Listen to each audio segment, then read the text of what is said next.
me. Been dreaming about her since she been gone.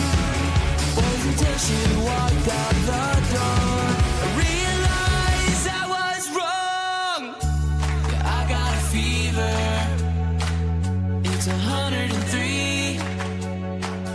Feel my heart sinking since she left me.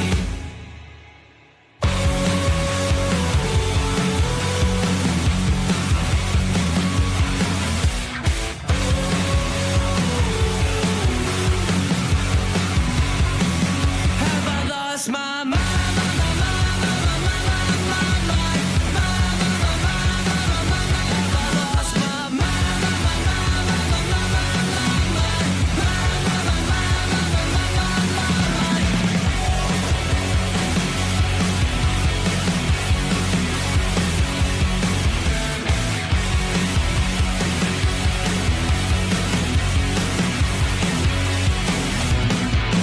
Feels like driving in circles, a never-ending road.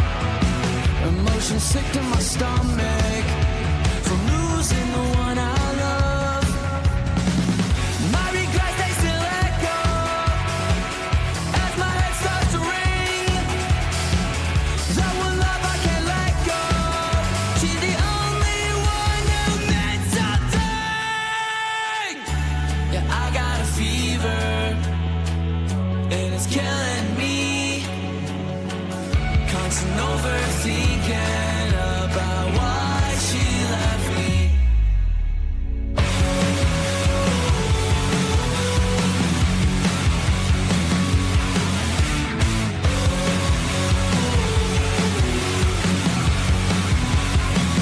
Have I lost my mind?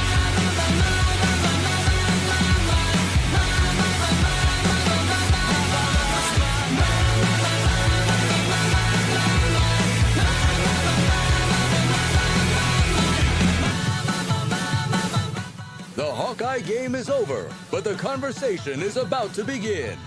It's time for the Black and Gold Rush with Travis and Ross.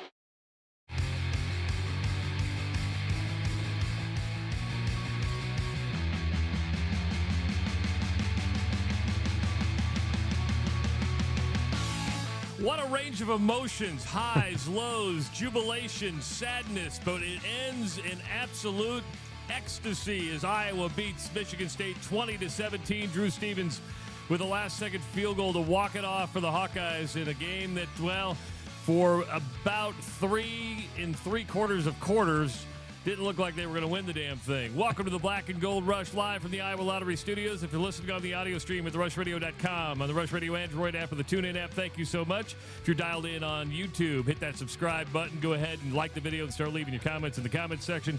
Follow us on our social media channels, X, Facebook, Instagram, and, of course, TikTok. Ross Peterson, holy moly, man.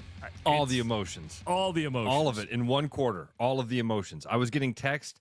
I got a text from a friend of ours, Scott Carpenter, who has spent a lot of time at Kinnick Stadium for years, been a season ticket holder. And this was early in the fourth quarter. He said, this is the single worst game I've ever seen at Kinnick Stadium. You know, ending with a W, ending with the last second win. This being senior night, this being the last game of the season, last home game of the season. There was a lot riding on that fourth quarter comeback, man. A lot. Way more than just fans saying this might be one of my worst experiences at Kinnick Stadium. You could have lost to a team there that hasn't won a Big Ten game in over a calendar year, hasn't won a Big Ten game, obviously, this season with that stat. And you had a disastrous box score going into that fourth quarter for this Hawkeye football team. To get this W, about as Kirk Ferentz as it gets, man. And I don't mean that like, oh, we're so used to these last minute comebacks. The offense comes and wins a football game. That's not what I mean. Just that range of emotion that we all felt in that fourth quarter. Kind of what you sign up for as a sports fan. Kind of what you sign up for, right? Is that roller coaster, ugly win. Most important word there is win. Win. I put a poll on our X feed at the start of the fourth quarter. It says, can Iowa rally from 2 scores down to start the fourth quarter?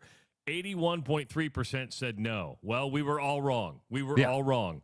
515-517. Not all. 81% were wrong. 81%. 515-517-2303. Let's go to the phones. That's where Tom in North Liberty is. Tom, welcome to the Black and Gold Rush from the Iowa Lottery Studios. What's going on?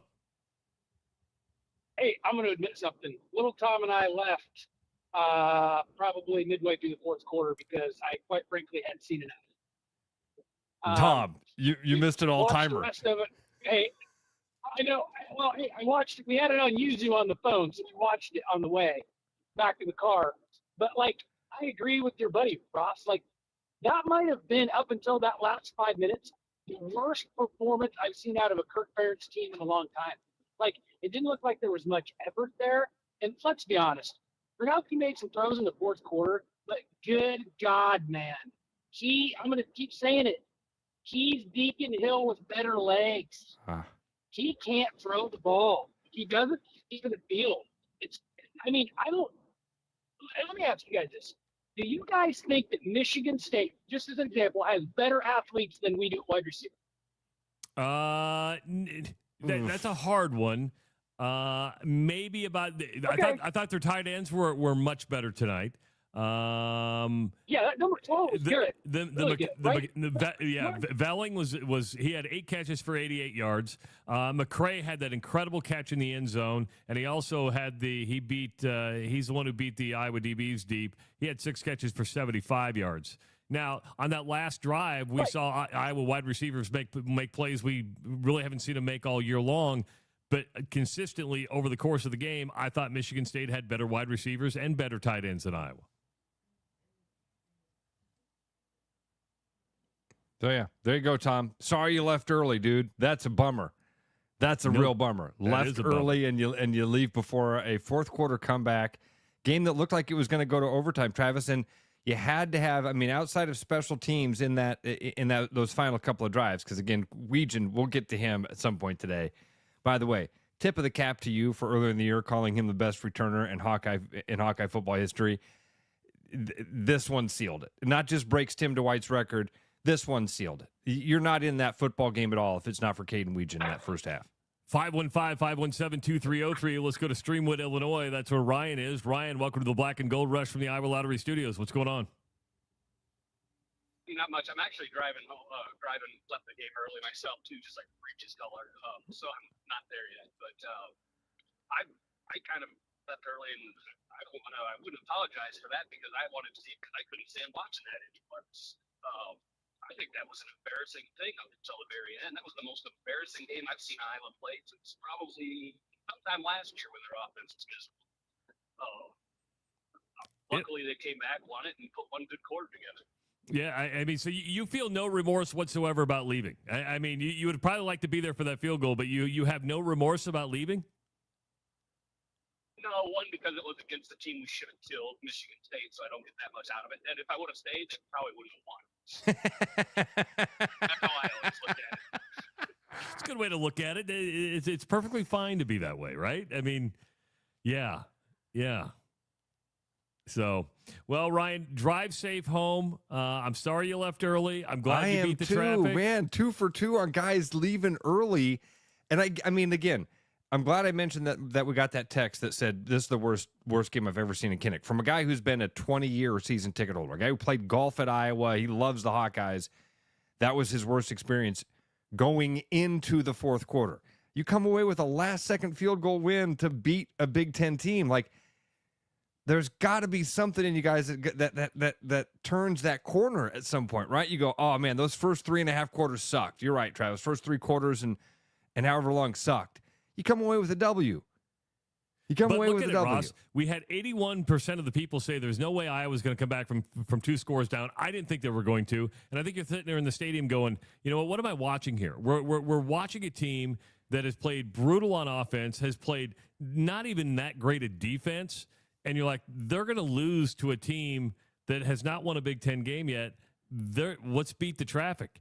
And it was a gamble. And what happens when you gamble? Sometimes you lose, right? Sometimes You roll double sevens. Listen, there. I don't want to kill Tom and Ryan. I don't, and I'm glad they called in and got the show going here. That's a close enough game you don't leave. It's senior night. It's the last game. It's the last time in Kinnick Stadium until next fall. Is that apathy already? Is that apathy? Boy, towards Trav, the program? I don't know. I that's a good question. I don't think that's. I think that's anger. I think leaving that early is beyond. It's not apathy. Apathy is further down the road than anger. Okay. If you're still caring, if you're still angry, you still care. Apathy is further down the road. I think these guys sound like they were disappointed. I mean, Ryan mentions the point spread. This is a team you were supposed to kill, and you end up struggling with them for a long time. Well, I would say up until the last drive, Michigan State was the better team all day long. Yeah, you can't argue that. Up until the last drive. 515-517-2303. Let's go back to the phones. We're going to go to Pleasant Hill. That's where Brad is. Brad, welcome to the Black and Gold Rush from the Iowa Lottery Studios. What's going on? Yeah, I think that was a great game because it ended up with a Hawkeye W. And I know one guy who did not leave the stadium early because I saw him on TV, and that's our comedian friend, Bill Blank. It was funny. Owen and I were sitting here watching it down in the office, and Lizzie and her dad were down here too. And Owen and I at the same time go, "That's Bill Blank! That's Bill Blank!" And they're both like, "Well, who's that?" We're like, "Oh, he's a comedian." But I go, "Bill Blank." And not only did they give Bill Blank a lot of TV time, I mean, they gave him like 10, 15 seconds of TV time. And you're right, Ross, he was decked out in his Hawkeye gear. How did you not know Iowa was going to come back? Yeah. How did you know Iowa was going to come back? I mean, it was 3 minutes left in the first half before we had our first completion. That's Iowa football right there, baby. Right? Oh, man. That's Iowa football. Football. Went into the fourth quarter, Brad. Did you see Gronowski's stats going into the fourth quarter? He was 5 of 11 with 24. I saw one time what? 5 of 11 for 24 yards through 3 quarters. 4, but then he turned it on at the end of the first half. He went 3 for 3 at the end of the first half. I mean, come on. He's hitting his stride. And we broke for halftime. If we wouldn't have broke for halftime, we might have slaughtered them. Anyway, Hey, last home game, great win. Not a great win, but we'll take it. It's a W. Yeah, that's the best you can say. I'm a Bears fan. I'm used to these cardiac wins with being a Bears fan and a Hawkeye fan. And that's a good way to look at it, Brad. It's a win. You'll take it. Every year, 8-4 is my prediction for the Hawkeyes. Well, every year. And if we get 9, that's a good season. If we get 10, that's a great season. If we go below 8, it's a crap season. So, hey, let's go take care of business next week against Nebraska, and play someone that we're probably a good SEC or decent SEC team, and get waxed in the bowl game like we do every year. So, go Hawks! See you, Brad. that Hawkeye mentality. Hey, let's go beat Nebraska and then get our ass kicked in a bowl game. No, that's not. 8-4 every year. I mean, Trav, I feel like at the beginning of the season, you and I both thought that was probably 9-3 was a best case scenario type of thing, but we just had the losses wrong. We had Penn State marked down as an L, and obviously they win that football game. What I thought Brad was going to say is every year there's a game that the Hawkeyes lose that we all thought they were going to win. There's a game that's an inexplicable outcome, on the bad side. That's what that felt like for 3.5 quarters tonight. That it felt like, man, this is every year. Kept running through that conversation we've been having the last couple of weeks, Trav, of why can't we have nice things? Why not us? Why can't what's missing? Why are we this close and then so far away? And you can't do that against Michigan State. This is a bad football team. I was going to say, if you're saying why can't we have nice things, we got our nice thing tonight. This is not a nice thing. What this game did, Ross, is create even more turmoil over whether or not Kirk Ferentz should be the head coach at the University of Iowa. They were coming in already. People were saying Beth Getz has a hard decision to make. The game has passed him by. Trust me, I know that he loves being in games like these. He loves the chess match. That was a little too close for comfort against a team that was, injured, working with a quarterback that's only started 3 Big Ten games. He looked like a much better quarterback than Mark Gronowski. Now, Gronowski delivered when he had to. I'm not going to poo-poo that. But, Ross, if they play like this next week, It's going to be a tougher game than most people think. I mean, I think there was one point you thought they were going to go into Lincoln and roll Nebraska. But if they play like this, if they play like they did against Oregon and USC, they beat Nebraska. If they play like they did today, they don't beat Nebraska. I mean, that's just, you can't play like this. One of the most glaring numbers that just makes me want to vomit. Just makes me want to vomit. Third down conversions. 1 of 10 on third down conversions.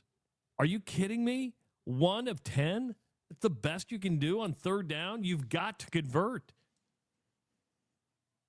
That's a shocking stat. Again, the stats. If you look at the stats, especially before those fourth quarter drives, they're shocking. It is an embarrassing night for the Hawkeye offense.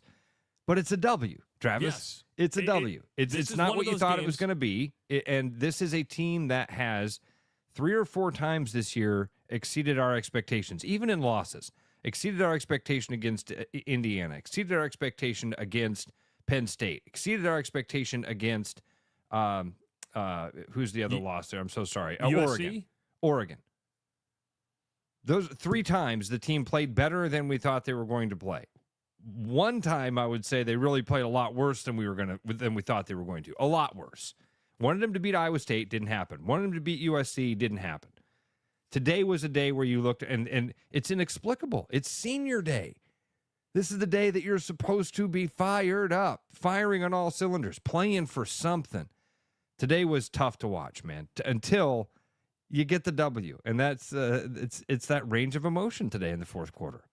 515-517-2303. Let's go to Des Moines. That's where Charlie is. Charlie, welcome to the Black and Gold Rush from the Iowa Lottery Studios. What's going on, Charlie? Hey, yeah, I was just wondering if you could explain, or if you've ever seen that on that third down, that delay of game, abrupt movement on the defense. What was going on there? I'll hang up and listen. Well, and I've seen it maybe 1 or 2 times. And Charlie, thanks for the phone call. What it was, it's kind of like the clapping. Remember when they went into the clapping, they were like simulating movement that they believed was the start of the play, which created movement on Michigan State's side. So therefore, they looked at it. They said, Iowa created the movement, and that was a delay of game. I've seen it. You don't see it a lot. I've seen it before. And after watching the replay, Ross, I really didn't have a problem with it. It's one of those you're like, stupid, but you and this happens on every team. You try to get your team to jump. Yeah. I mean, it happens. Sometimes it's going to go in your favor. Sometimes it's not. It didn't work out for Iowa this time. I didn't have a problem with the penalty after I saw the replay in slow motion. Like, yeah, I get it. I understand why they did it. Yeah, I mean, I try not to judge. I'll go with everything that you just said there. Sure. I mean, I try not to. You don't know what's happening on the field. It's hard to see it or hear what's happening down there, especially when Kinnick is sounding like that. So I'll go with everything you said there. 515-517-2303. Let's go to Des Moines. That's where Hayden is. Hayden, I bet I know who you're named after, but welcome to the Black and Gold Rush from the Iowa Lottery Studios. What's going on, Hayden? Interesting game today. All I got to say is that it felt like a reversion to about 2 or 3 years ago when, well, at least the first 3 quarters, like, we just could not, like, where was the offense? I don't really know, but interesting game. Not what I was expecting, but go Hawks. That's the worst Go Hawks I've ever heard. Hayden's tone and energy perfectly reflects the way a lot of Hawkeye fans are feeling right now. I wish I could jar that right, because that's what Hawkeye fans are feeling right there. Oh man, glad we got a win. Go Hawks. It's like the first time you steal candy out of a candy store.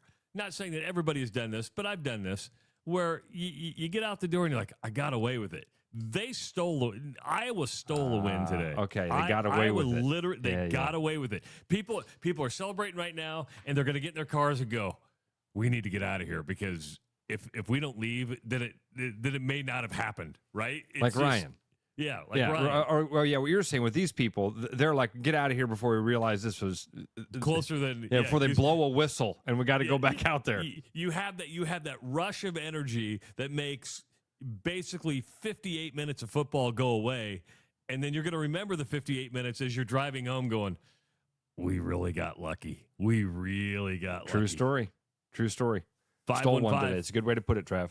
517-2303. Let's go down to Pella. That's where Jay is. Jay, welcome to the Black and Gold Rush from the Iowa Lottery Studios. What's going on, Jay? Hey guys, thanks. Hey, it's the most typical Iowa win for Senior Day that we could have expected. I don't disagree with you. Can you elaborate on that, Jay? I mean, what do you mean by typical win for Senior Day? That's exactly what these seniors have done for the last 3 or 4 years that they've been playing with us, where they're just nitty gritty. They don't look good for 3/4 of the game, but hang in there, keep it close, keep it tight. Walk off kick by Stevens. I see what you're saying there, and you're not just talking about Hawkeye football. You're talking about this group of seniors. What these last 4 years have felt like as a Hawkeye fan. I like that. I think that's a really good call, Jay. That today was a microcosm of those 4 years, wasn't it? Yeah, that's exactly what they've done for the last 4 years. I think that's a good call. Thank you so much, Jay. Thanks, Jay. By the way, Trav, I don't know what Have a you've great one, done. guys. The quality of the phone calls are fantastic. It sounds like it's in studio lines. Those are fantastic. Well, here's what I've done. Did a little switch up. So I used to do everything on the computer. I went ahead and bought even more equipment. I am so underwater in this business. I am so underwater in this business that, but so we made some adjustments, and we're running things a little bit differently. Now I've got even more electronics surrounded by me, but I would agree with you. It is a much better phone feed. Can I before we get back to the phone calls, I want to share a comment that came in on our comment section, and you can comment on YouTube or Facebook or Twitter, and we'll see. They scroll fast, but we try to catch some of them. Said Chad wrote in, said, Ross, you wanted return on investment. This game gave it to you. You were on the edge of your seat the whole game. 40-3, fuck, you're bored. You're turning to other games. Nobody was turning this game off. Well, I shouldn't say that. We did have fans that called and said they left early. But I think Chad's on to something there. Maybe that's what I'm feeling right now. And maybe that's what I've been trying to convey. This was all of the emotions. Bring it back up real quick. Just bring it back. I'm sorry. I'll go back to here. I want to read that one more time. They come too quick. Okay. They come too quick. Here we go. Okay. Chad says, you want return on investment? This game gave it to you. You were on the edge of your seat the whole game. In a 40-3 game, you're bored. You're turning to other games. I will disagree with one part of it. I was not on the edge of my seat. I was watching it. Right. I was bored, but I was not on the edge of my seat. I was going to turn the channel because we have to do a show, but in no way until the last minute of the game was I on the edge of my seat. And you even come in and go, are they really going to do this? Are they really going to win this game like this? And I don't know if I was on the edge of my seat even when they got the ball back late. Fair. That's fair. I wasn't on the edge of my seat. This was, for the most part, a boring football game. Yeah. That's what you and I, when we hooked up just shortly into the fourth quarter, that's what we both said was, man, this game has been boring. They're going to lose to a crappy football team in a crappy way. And the caller who mentions Deacon Hill again, and I just hate that so much, man. I hate piling on old guys that didn't get to finish their career. They didn't get to have the senior day with the Hawkeyes, and somehow we now crap on them because we don't think that they were good enough. When they were put in that position by the coaches, they were recruited to, it's not their fault that they got a scholarship and an opportunity. And then we still crap on those guys a year later. It's so dumb to me. It's so dumb that we do that. And I'll take a moment now and crap on the guy that was. The thing about Gronowski here at the end, where they're constantly reminding us, hey, he's got the most wins in college football history. This guy's got more wins than anybody in college football history. Is anybody going to ever think of Mark Gronowski as a great college quarterback? No. Here's the deal. In 2 years, in about 2 months, Mark Gronowski is nothing more than a footnote in college basketball. Next year, if a quarterback throws for 48 yards, we're going to get a phone call from a Tom, and he's going to start trashing on. He's going, we couldn't get any better from, and he'll have some nickname for Mark Gronowski. Mark Gronowski has a chance to win 8 games as a starter. I think for the most part, Iowa's gotten his money's worth. People may push back on that. But I think for the most part, I think Iowa's gotten its money's worth. But, Mark Gronowski's not going to be an NFL quarterback. He's not going. He's probably going to go get a real job when the season's over. But he'll be a footnote in college football, and he won't even. And we have to put an asterisk by those wins. You can say he's the all-time winningest quarterback in college football.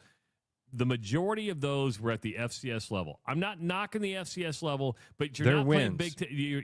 They're wins, but you're not playing Big Ten football every single night. Okay, you're just not.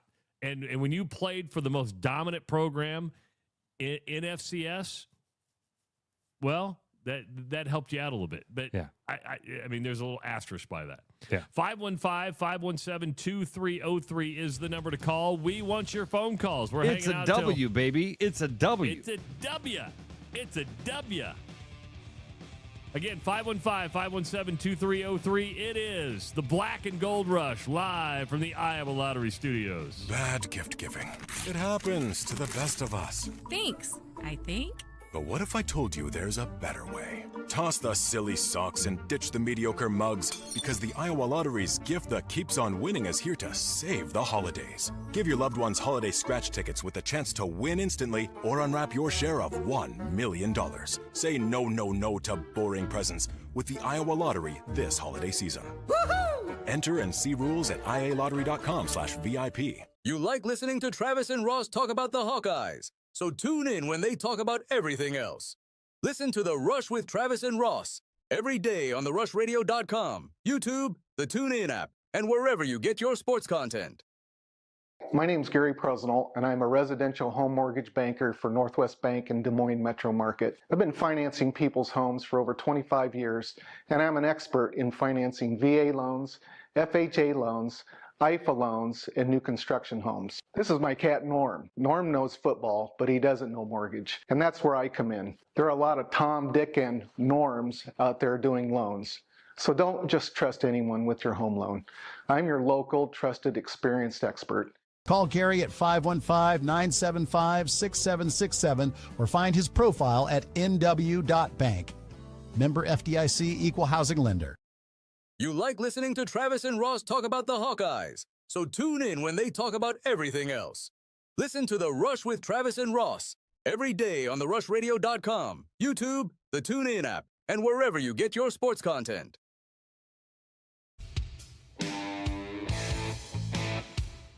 Welcome back to the Black and Gold Rush, live from the Iowa Lottery Studios. I'm Travis Justice. He's Ross Peterson. We're going to be hanging out with you for the next hour and a half, talking about Iowa's 20-17 win over Michigan State. Iowa improves to 7-4 on the season. One game to go. They're going to be playing Friday in Lincoln, Nebraska, as the traditional Black Friday game takes place. I do have a question for you, Ross. I want to dive into this a little bit more. Where was the Iowa offense that we saw against USC? Where was the Iowa innovation, imagination? There was nothing like that today. Now I'm going to get negative because at first you're averaging like 5 yards a carry. There was no misdirection. There was nothing. It was just bland. I had flashbacks of Brian Ferentz in my head. I really did. I was like, is Brian Ferentz calling the plays here? Is Brian Ferentz in the stadium? Yeah, I saw our buddy Trent Condon post a thing, and he was like, another 3rd and 9 bubble screen. Well, yeah. Travis. I don't know the answer to that, obviously, but I can take. I'll think out loud for a second. Do you think it was simply a matter of they didn't think they needed to have that sort of game plan ready against a Michigan State? If that's the case, that's the dumbest thing I've ever heard. And I'm gonna say because you have two frickin' games left. Yeah. You let it all out there, and you can say, well, we're out of the playoff picture, whatever. You don't let a team like Michigan State hang around. If you're a double-digit favorite, not saying you have to play to the spread, but if you're a double-digit favorite, that's what everybody thinks you're capable of doing. If anything, I wanted to see a team that was mad about losing at USC. I wanted to see a team that was mad about losing to Oregon. I wanted to see a team that wanted to come out and just kick the crap out of somebody. I was a better team than Michigan State. They weren't today for 58 minutes and 30 seconds. But, I mean, overall, Michigan State's on its third quarterback. Like 10 different starting offensive line combinations they've had this year. It's banged up. Jonathan Smith is on the hot seat. It just didn't make any sense. And I'm going to blame the offensive lack of innovation for today's showing. I think that's fair. I think that's totally fair. What happened to that offense? I don't know. Why didn't you have some of that in the bag and ready to go? Because you needed it. Like, again, I'm just thinking out loud. Now, as I say to myself, well, maybe they just didn't have that stuff ready to go. Maybe they hadn't practiced a lot of that stuff this week in anticipation that they wouldn't need it. Well, at some point in the game, even if it's halftime, you've got to realize that it's not working, that Gronowski's not having a very good day. You're not able to run the ball effectively and efficiently. I mean, Moulton had one nice run there in that first half. In fact, I think it was in that first drive, if I remember right. He had that real nice cutback. Yeah. Got about 15, 20 yards upfield, maybe more. Jazz Patterson had a couple when they were in the shadow of their own goalposts. There were a couple of nice runs that were strong runs. I mean, a handful of little things that happened in that first half that you could hang your hat on. A couple of plays. So the fact that they came out in the second half and didn't seem to have any more of that innovation at all. Maybe there was something, Trav, if we go back and watch in that second half, maybe there's something in there I'm missing. I mean, no, you're not. You're not missing anything. You're not missing a damn thing. Did see a little bit of play action. Did see a couple of blitzes and things like that. Offensive line was not great today. Gronowski was not great today. But you come away with a W. Vanderzee has the catch when he needs to pull down the catch. Get what you got to get. Gronowski even missed, even in those last couple of drives, misses, overthrows the tight end, has a couple of bad passes. Not a great day. And again, maybe indicative of how much better Iowa actually is than Michigan State. You played like that today and still came away with that W. I would agree with this 100%. And I'm going to reference a sign that I have in my studio. They take too long between plays. Lester had a bad game. Let's talk about taking too long between plays. It seemed like the play clock got down below 5 each and every time, right? And I'm like, let's work with a little sense of urgency. And I bring this up because my good buddy Dr. Rob, there's my Dr. Rob reference for the day, brought his offensive line sign that they had in the locker room in 1994. Their goal, Ross, and I'm reading it right now, 13 seconds from end of last play to snap. That was their goal each and every game, that every snap took place within 13 seconds of the last play ending. He told me they literally huddled on the line of scrimmage, turned around, and went. They didn't go deep, but that was kind of bothering me today, and I noticed it more today, taking longer to get plays off. And sometimes I think that can take you out of your rhythm too. Yeah, I mean, they have not been a pace team ever. Yeah, the Hawkeyes have never been a team that rushes up to the line, gets things going, works at that sort of pace. You got to have, that's got to be something. I don't think that's a thing you can implement. I don't think that's the thing you can go at halftime and go, all right, guys, second half, we're going to turn the pace up. We're going to hike the ball every 13 seconds. That's something you've got to work on all year long. That's something that's got to be preached.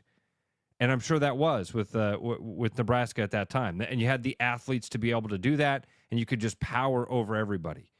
In a game like today, maybe you could have. Maybe you could have done something like that against this team like Michigan State. Obviously didn't.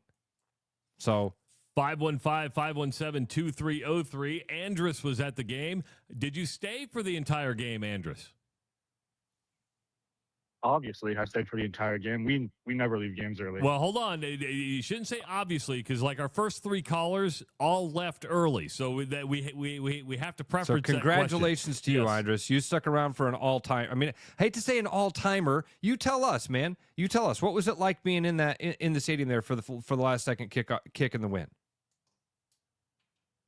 It was great. I'll remember having my dad my arm around my dad for like the entire last couple minutes of the game. I'll remember that one for a while. There you go, man. See, that's really cool. That's super cool. Good for you.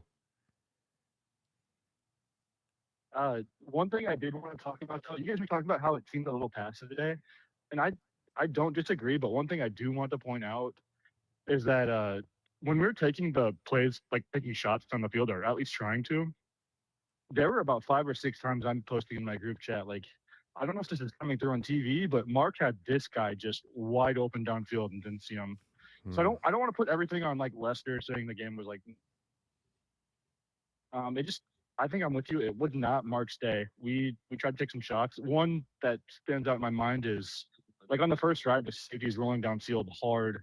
Like it was like 3rd and 7 or something, and I noticed one. Rolled down to cover the flat. He missed Gill pretty bad. I mean, Gill was wide open. Probably would have scored a touchdown. He missed him. There was another one. He went really deep to Weegan. I thought if he would have let it go early, yes. Weegan was wide open, and then he waited another 5 seconds to let him run the fly pattern. I'm like, man, you should have thrown that a lot earlier than what you did. And maybe that was the design play, but you're 100% right. There were guys open that he totally missed or did not see. I agree with you 100%. Yeah, I love Gronowski. Just maybe it wasn't his day. And hopefully Heklinski's our guy next year. It's on next man up. All right. Thanks, Andrus. Glad you had fun at the game. Great attitude. Yeah, what a wonderful memory for you, Andrus. That's awesome, buddy. Thanks for sharing it with us. 515-517-2303. Let's go to Interstate 380. That's where our buddy Brent is. Brent, welcome to the Black and Gold Rush from the Iowa Lottery Studios. What's going on? Not much, guys. And back for the game. I left early too, but I had enough. Wow. I don't do that all the time, but today was just such a poor exhibition of football. It just looked like nobody cared out there. That's why I just got disgusted. I'm like, I'm done at the end of the third quarter. It wasn't like I didn't think there was a sliver of a chance, but I just don't want to reward that kind of play. You know, when you fall below, you know, we should have a standard at Iowa, and today's effort was not up to the standard. So maybe that's the tail end here. So. Brent, there were a few times during the game when you could hear the boos were coming through the television pretty clearly. Yeah, it was probably more in that third quarter because everybody was trying to be, patient and calm and, not. Boy, it looked like there was. And Travis mentioned it before. I told him what he was saying because it was the thing in the stadium. It was like no sense of urgency whatsoever. It was like we didn't care that. It didn't look like anybody from the coaching staff to the players cared to be out there. So that's where you start getting the boos because they were just very slow to snap the ball. It was like 3 straight run plays up the middle. It looked like we were trying to take time off the clock, like we had a huge lead or something. There was just nothing to really get excited about. And defense was very poor. We were lucky that there wasn't a great quarterback because they had guys wide open running all over the field that the quarterback didn't even see or missed. We could have easily been down 28 points. I don't know, just poor tackling, just everything was bad. Offensive side of the ball, people see the missed passes, missed blocks. We weren't sustaining any blocks. We weren't driving anybody off the ball. We were just kind of standing around. It just looked like nobody wanted to be there. That's really about the best way I'd say it. So, Brent, I'm going to ask you this. You're one of the biggest Hawkeye fans we know. You've been calling this show for years. How many times have you left a game this close early before? I did do it honestly more recently in the last couple of years. I left another one. I was trying to think. I think I left the one with Cooper DeJean's not a fair catch. Oh, the Minnesota game. This is nuts. It's over. Yeah. So I'm starting to think maybe I'm the jinx too. By the way, so I thought maybe I need to leave earlier if it's not going well. So, but yeah, I'd say once in a while. It was just more. I don't know how to explain it. It just looked like. And maybe the guys are just down. That maybe the whole program's just down after 4 tough losses, right? Maybe that's just part of it. And it's that time of season. But it looked like nobody wanted to be there. And hard to sit in a stadium and watch people that don't want to play as hard as they can. And I can live with some mistakes. And it looked like we didn't want to be there. That's probably the best way I could describe it. Wow. Good call, Brent. Hey, I will say safe, this, bud. that does bother me. It worries me because Brent is usually our fan. We always say Brent's a really smart caller. He's our voice of reason. He usually is. And he's that guy, he's kind of got that head coach thing. When we're being really negative, Brent's usually the guy that calls in and is like, hey, guys, it's not as bad as what you're saying or what you're seeing. Here's the things that I'm seeing, and here's the way that I'm interpreting this stuff. And he kind of seems to be able to level me out, at least, because I feel like I'm the emotional reactor fan. And Brent always seems to come in and have a little bit more of a pragmatic approach to things. That concerns me. That a fan like that here, because again, I'm sitting here going, hey, it was a W. Yeah, the first 3.5 quarters sucked. And had we done a show at the end of each quarter, oh my God, how they'd have a different tone. It would. That kind of worries me that a fan like that calls in and says, I left early. We need to have a standard. They didn't meet the standard. There was no urgency. And Travis, I want to get to more calls here, but what is that when a fan can feel and maybe we can be wrong as fans, but what is that when a fan says, man, it doesn't feel like they want to be here? It's a fan that's paying attention. I mean, I think fans feed off the energy of a team just as much as the team feeds off the energy of a crowd. And if it's not reciprocated, you're just kind of like, man, I don't want to be here. I'm gonna beat traffic. That's how several of our listeners have felt. Why? Thanks, Brent. Appreciate it, man. 515-517-2303. Let's go to Urbandale. That's where Justin is. Justin, welcome to the Black and Gold Rush from the Iowa Lottery Studios. What's going on, Justin? Hey, what's going on, guys? Not much. Commercial to volume mix is very nice right now, and you've been doing a good job with that, so I appreciate that. Travis is killing it. Or Owen. There it is. It's all Owen. One of those guys. During the weekly show, it's been really good too. Stuff I called you out, and I didn't mean to do that. I'm sorry. Never mind. It helps us, Justin. It helps us. It really helps us. Go ahead, buddy. Okay. So first off, this is what we brought Mark in for. Mark has had 3, maybe even 4 game-winning drives. What would be game-winning drives against Iowa State, Indiana, Oregon, and he had another one tonight. He had one against Penn State too, where it wasn't a great offensive performance throughout the game, but when it counted, he drove the team down the field and they scored, right? Justin, that's a really fair point. That even in a game, Justin, where he was having a bad game, that's a really good point, man. Even when everybody has said this was not his night, he's not having a great night. When we needed him the most, he made some really nice passes. The touchdown pass up over the top is dropped in a bucket. You're right. Good point. Yeah, there was one other thing too. I was going to say, and I don't want to be the downer. There's been, some people are, Hawkeye fans are a little bit down right now, even though with the win, it almost, and I hate to say this, but it almost feels like the end of the Fran McCaffrey era, right? Where we had great teams, we had great seasons, and we had fun games and, upset, but you keep losing the same way. Not that Iowa lost tonight, but they almost did. We left a team with 3 timeouts and 1:30 left to go on offense. And tonight, the defense prevailed, but they lost against Indiana. They lost against Oregon. They lost against the big teams, and that's what's disappointing. But I think all in all, this has been a pretty good season that we can be proud of. And there's still a game left. One more game left. To go to Nebraska and, eat the bug eaters or whatever. I don't know. Yeah. Anyway, go Hawks. It was a fun game. It was a stressful game, and I'm going to live 5 years less because of it. It was fun. Thank you so much, Justin. Thanks, Justin. Appreciate it. Go Hawks. 515-517-2303. Let's go to Dallas Center. That's where Darwin is. Darwin, welcome to the Black and Gold Rush from the Iowa Lottery Studios. What's going on? Hey, hi, guys. Hey, great show. I love listening to you guys. Thank you. Hey, I was fearful of this coming into this game. I was kind of seeing a letdown. We got to remember these are kids, young kids playing football. They just came off of 2 emotional losses, 2 huge games.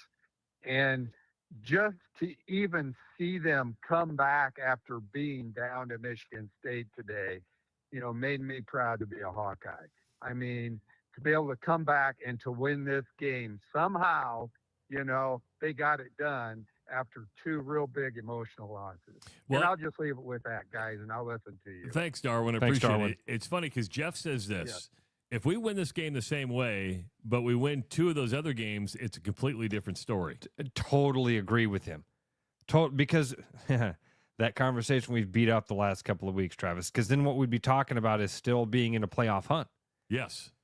Had you beat Iowa State, had you beat Oregon, had you beat USC, I mean, I think you could even have lost to Oregon, and that, if just give me the Iowa State and the USC win and the USC win back and lose to Indiana and Oregon, and we're still having that conversation after what would be looking at a 10-win season right now.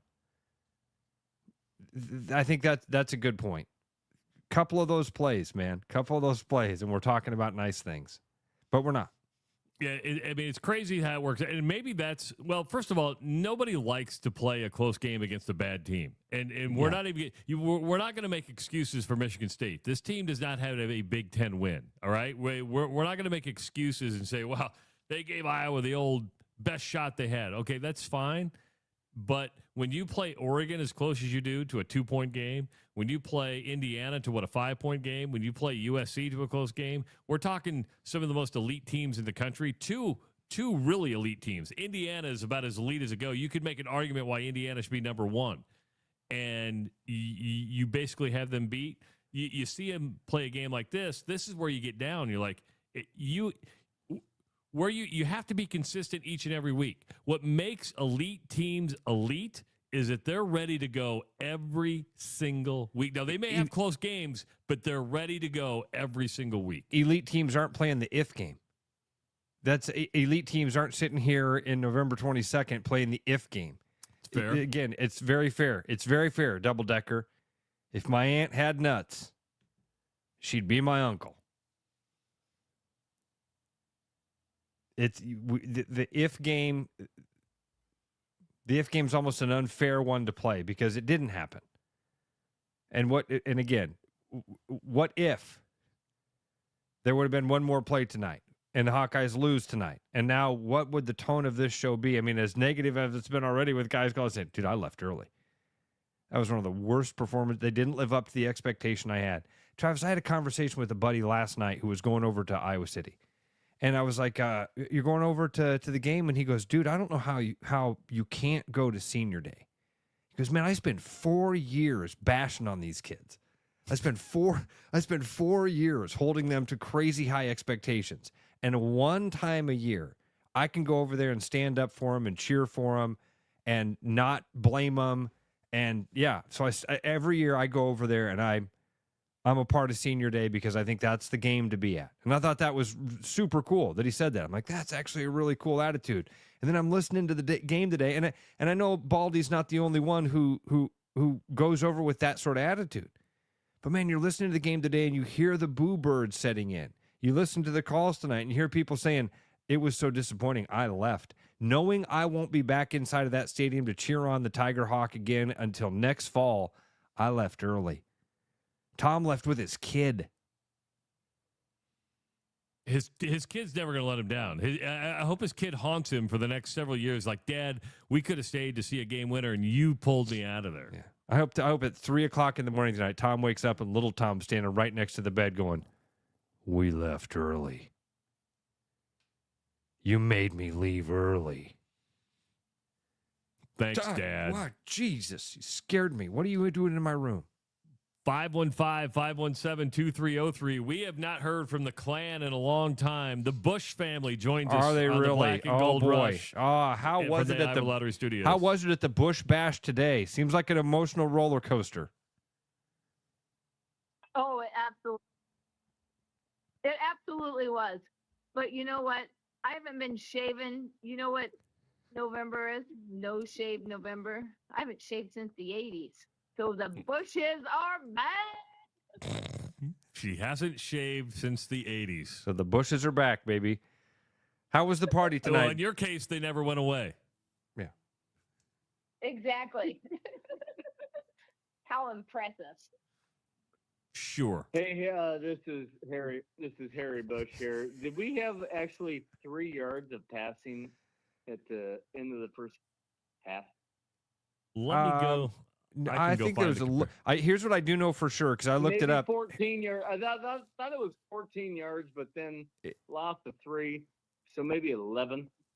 So the one stat I can tell you, Harry, is Going into the third quarter, Gronowski was 5 of 11 with 24 yards through the air. Going into the third quarter, so I don't know what I didn't look at the halftime box score. I remember pulling it up at the end of the third quarter, thinking, "Man, how many yards do they have?" And it was 24 at the end of the third quarter. Yeah, they had 0 yards passing in the first quarter, and they had 24 yards passing in the second quarter. Okay. Exactly. In the second quarter, they had 24. Yeah. So he had no passing yards in the third quarter. Let me go to the third quarter real quick. They came to the fourth, and then they nailed it. And 0 passing yards in the third quarter. In there too, right? So 2 of the 4 quarters, they had 0 passing yards. Yeah, and mixing interception in there too, right? Yeah. Yep. Yeah. Yeah. I mean, looked really good. I mean, hey, you know what's really good? Hilton breakfast.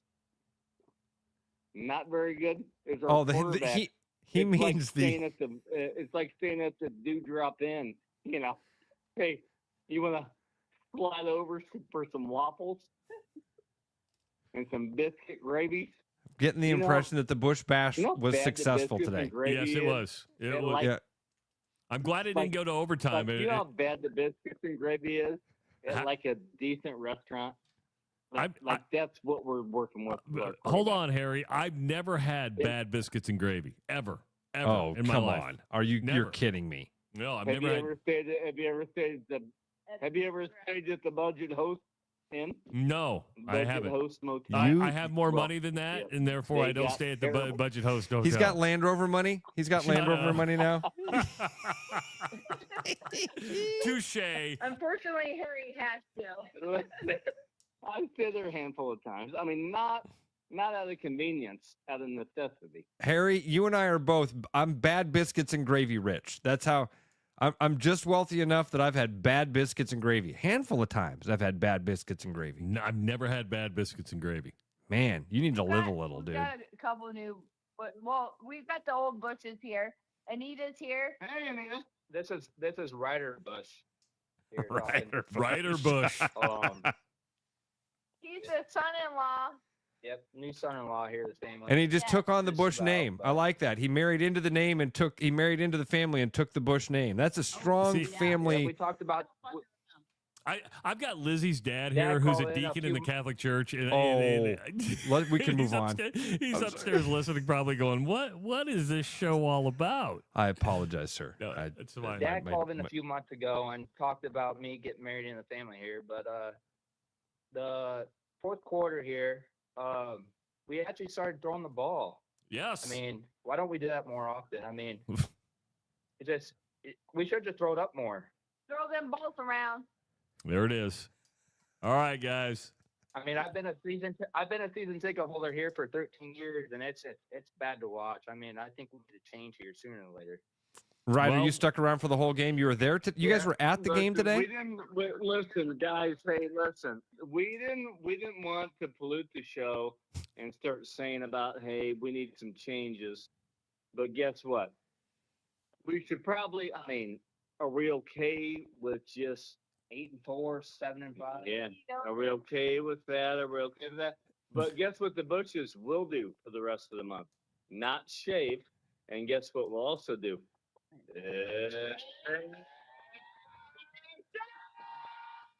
There it is. I was waiting for it. Okay, we've been talking about the Hawkeye Blackout promotion for a while now from the Iowa Lottery, and yes, it ended, and the lucky lottery winners were at Kinnick Stadium tonight. Lucky them. But the all-new Iowa Lottery Blackout Scratch Ticket is still available at retailers across the state. Get the Iowa Blackout Scratch Game in the Iowa Lottery retailers now, because there are plenty of opportunities to win that $50,000 top prize. You could be the next winner. You could snag season tickets for next year with that kind of money, folks.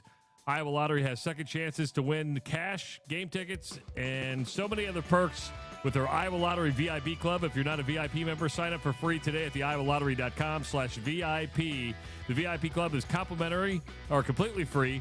And to enter, just go to iowalottery.org/VIP. Got an hour in the books. We got an hour to go. It is the Black and Gold Rush live from the Iowa Lottery Studios. Are you thinking about buying a home this year? Start by getting pre-approved with Gary Presnall at Northwest Bank in Des Moines to see how much you can qualify for and what loan programs meet your needs. Gary can get you pre-approved in 30 minutes or less with a pre-approval letter to you. Gary offers first-time homebuyers programs, VA loans along with FHA, IFA, and conventional loans. Call Gary at 515-975-6767 or find his profile at nw.bank.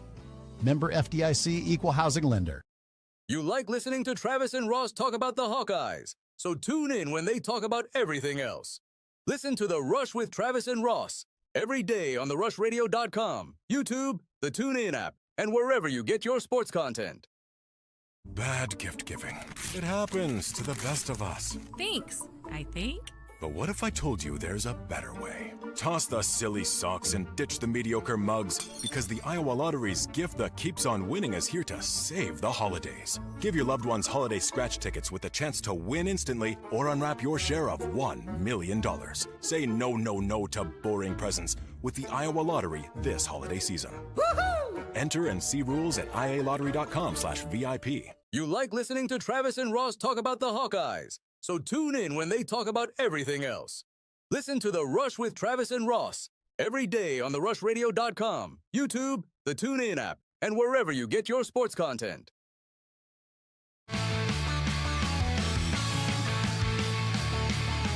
Hour number 2 of the Rush Radio Show, Black and Gold Rush version, live from the Iowa Lottery Studios. Good to have you along with us on a Saturday night. If you're listening on the audio stream at therushradio.com, the Rush Radio Android app, or the TuneIn app, thank you so much for dialing us in. If you are watching on YouTube, hit that subscribe button. Just hit subscribe. Very, very easy. Give this video a like. Start leaving your comments in the comment section like a lot of you have. You can follow us on X, Facebook, and TikTok. And, of course, this is a call-in show. So if you want to call us, 515-517-2303 is the number to call. I'm Travis Justice. He's the one, the only, the man, the myth, the legend. None of those. Ross Peterson. Man is the one I'll take out of that. Myth and legend, no. Oh, I think you're a legend. I appreciate that. In my mind, and I'm batching it this weekend, so this is like the most interaction I've had. Wait, you're batching it, but you got Owen, Lizzie, Owen and the came deacon? over, and yeah, the deacon's here. Okay. And so we're actually going to go see a comedy show after this tonight. So, anybody we know? Yeah, guy you know. Just not going to tell us? He's on the Bargatze thing, so he's our friend that Greg Warren is in Oh, town nice. tonight. Yeah, I love Greg. I'm going to go see Greg Warren. So very cool. It'll be good. But yeah. But my wife's over in Muscatine. She's at a wedding. Okay. So she left me, which is very easy for her. I'm trying. I know you want to get to calls here. You don't have to go to weddings with your. In Muscatine? It's a family deal. Here's the deal. This show matters. And I said, I got to be in the studio. I got to do the Black and Gold Rush from the Iowa Lottery Studios. Have fun. You come first, my friend. You come first. That's how important you are. I in my appreciate life. it. I appreciate it. The listeners appreciate it. Show has been great. Show sounds great. It sounds great because of you and Owen.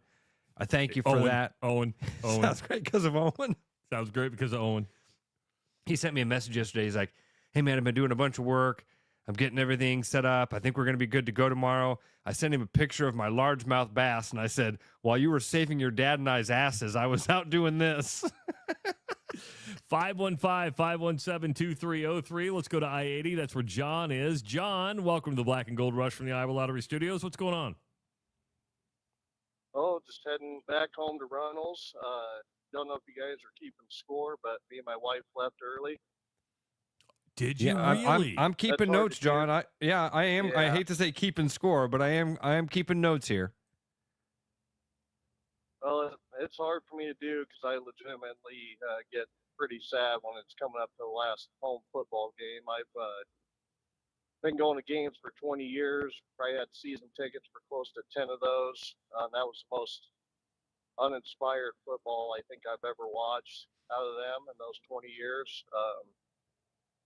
The first 3.5 quarters, I'd rather get kicked in the jibs than sit there and watch that. It was bad. I don't know. want to bring up a couple things you guys see if you noticed it, but I think it might have been the first drive of the game. I know you don't want to use timeouts that early, but it was 3rd and 8, and they just let the play clock run out and took a delay a game, and they were in Michigan State territory. I'm pretty sure. Yeah, I actually had that written I know down. you I'm don't like, want what to do you? take timeouts, but Well, but you don't want to give up a drive. and that's exactly what they did. It was like they weren't organized today. That was the frustrating part. You call it uninspired. I'll say it looked like it wasn't even organized, and that was the frustrating part because I thought they got the timeout called, and they're like delay a game. You're like, you're at 3rd and 8, and you take a delay a game at 3rd and 8. You can't let the play clock get down that far. Yeah, there was another one. It might have been in the 3rd quarter. It was 3rd and 8, and they were around midfield or in Michigan State territory, and they threw a little screen out to the wide receiver, and the cornerback was right on him. And to me, that's just giving up on a drive again. I mean, you got 6'4", a couple 6'4" wide receivers out there, and I feel like it's okay to try to throw a couple up to those guys, Vanderzee and Howard. They're not getting double teamed. No one on Iowa's been double teamed in 8 years. So. I was going to say years. So, John, I'm curious. When's the last time you left a game early that was that close? Never. Not even when we had those trash offenses under Brian Ferentz, and you're down by 3 in the first quarter, and you feel like you're not going to be able to come back. We never left early for those. So. Remember those days. It was weird watching just watching uninspired football is worse than watching the offense struggling. But there's one other thing on defense. How many times did they run that play action bootleg and throw it out to the tight end for 5 yards, and they end up gaining 10 or 12 on it? It just didn't seem like there was any type of adjustments either. It was just a weird ball game. I don't know. Yeah. And Velling ended up having 8 catches for 81 yards or 88 yards, 48 yards after catch. That's the tight end you're talking about. He had 48 yards after catch. Yeah, I bet they were all the same play action rollout to the right and dumped it off to him every single time. But all right, John. Anyway, I'll hang up and listen to the rest of your guys' show. Thanks for taking my call. John. Appreciate it. Thanks, John. We appreciate it, buddy. Drive safe, man. 515-517-2303. The phone lines are open if you want to call. You brought him up earlier, and we haven't spent a lot of time on him. But the truth is, Iowa is in this game and wins this game because of Caden Weegan. Yes. Plain and simple fact. Yep. And you know, I said it earlier in the year, and Tyler Kluber backed me up on X tonight. And he goes, Tim Dwight was great, not taking away him, but Caden Weegan is the best return man in Iowa history. That dude, why people kick to him, Ross?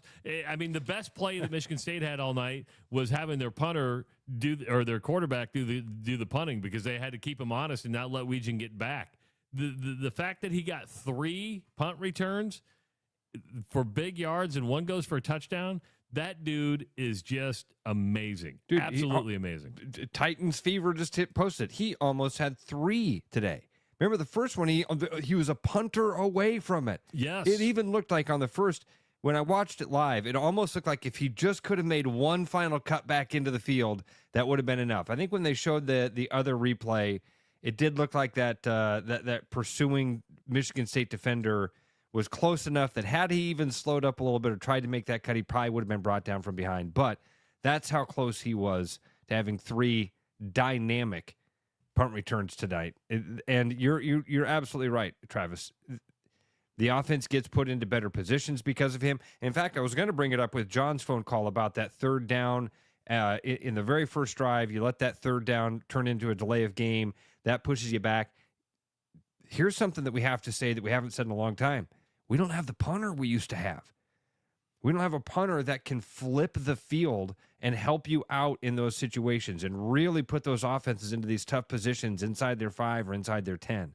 So Weegan, I know they're 2 totally different opposite sides of the ball, the punter and the punt returner for the same team, but man, what a great job he did of making sure that offense was never really in that position.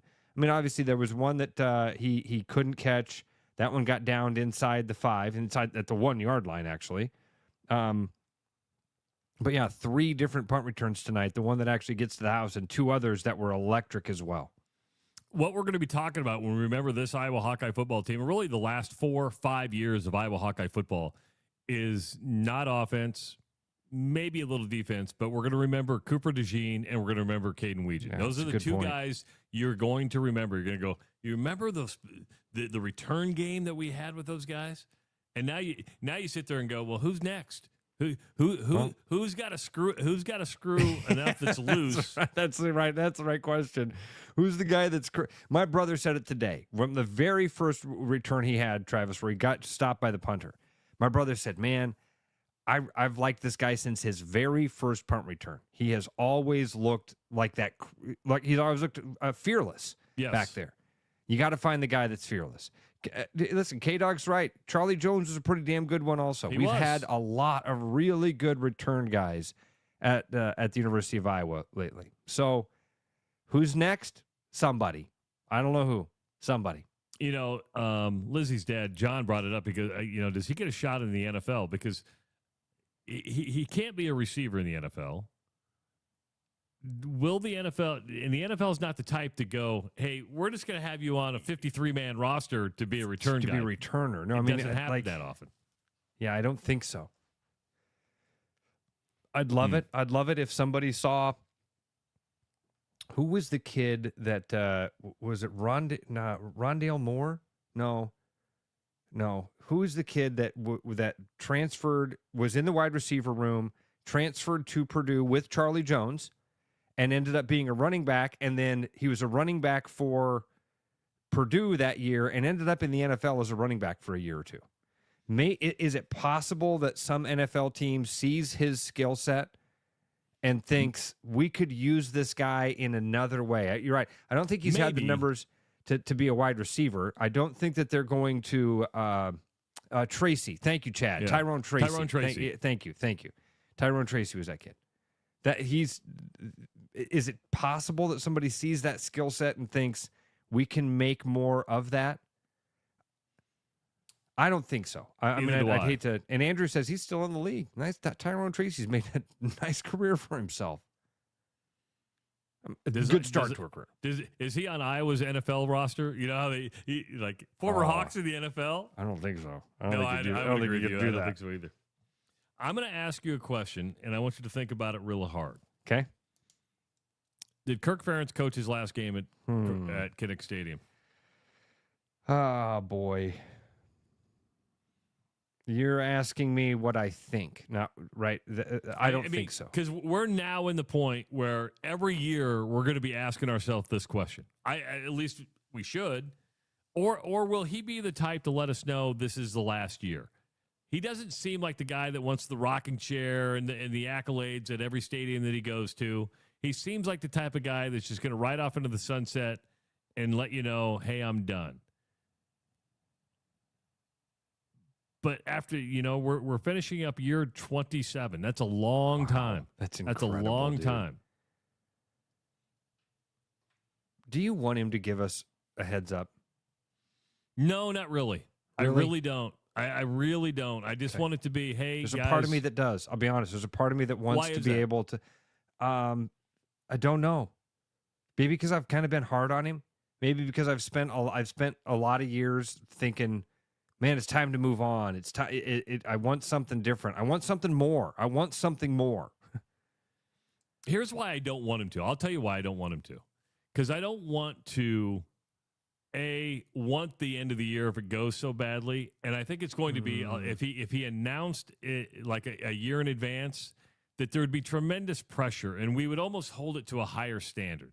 You go out 8-4, 9-4 with a bowl win, you remember it, and then you go, boy, we hope we can replace this.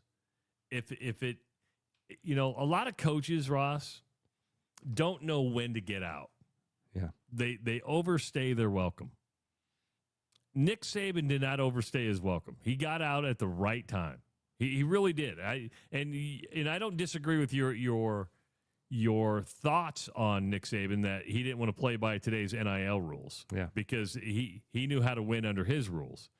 But I also think he thought, you know what? I'm in my 70s, probably a good time to get out because you just got to keep feeding the beast and you have a fan base that's unrealistic. Tom Osborne knew when to get out. Tom Osborne was in his 60s when he got out, and he was at Nebraska for 25 years. That's a long time. Over 250 wins in 25 years. But he got out, and he never looked back. Now, I'm not saying he didn't have a little regret, but he never got back into the game.